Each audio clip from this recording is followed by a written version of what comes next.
සුබ දවසක් සියලු දෙනාටම 2025 මැයි 14 වන දින ගුරු ග්‍රහයා මිථුන රාශියටත් 2025 මැයි 18 වන දින රාහු ග්‍රහයා කුම්භ රාශියටත් ගෝචරයෙන් පැමිණුණා.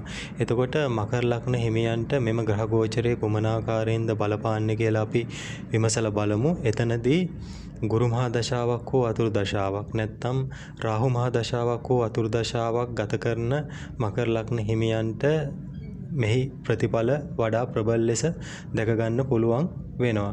එතකොට මකර ලග්න හිමියන්ගේ 3 වෙනි සහ 12 වෙනි භාවයේ අධිපති ගුරු ග්‍රහයා තමයි ගෝචරයෙන් 6 වෙනිට පැමිණෙන්නේ.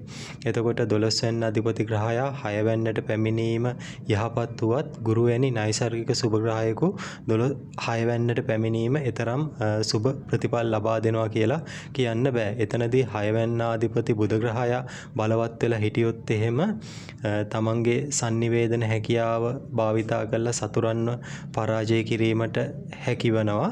නමුත් බුධ ග්‍රහය එතෙන්දී පීඩාවට පත් වෙලා හිටියොත් තමන්ගේ sannivedana කටයුතු වල තියෙන අඩුපාඩු නිසා සතුරන් නැතිවීම සහ සතුරන්ගෙන් පීඩාවට පත්වීම වැනි තත්ත්වයන් ඇති වෙන්න පුළුවන්.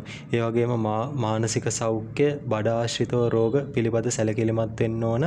6 අධිපති ග්‍රහයා පීඩාවට පත් වෙලා ඉන්නවනම් ඒ වගේම රාහු ග්‍රහයා මකර ලග්න හිමියන්ගේ දෙවනි භාවයට තමා පැමිණෙන්නේ. රාහු ග්‍රහයා දෙවන්නට පැමිණීම ඊතරම් සුබ හැටියට ගන්න බෑ. මොකද ධනස්ථානය ඒ වගේම තමන්ගේ පවුල පිළිබඳව කතා කරන දෙවන්නට රාහු වැනි පාපී ග්‍රහයෙකු පැමිණීම ඊතරම් සුබ වෙන්නේ නැහැ.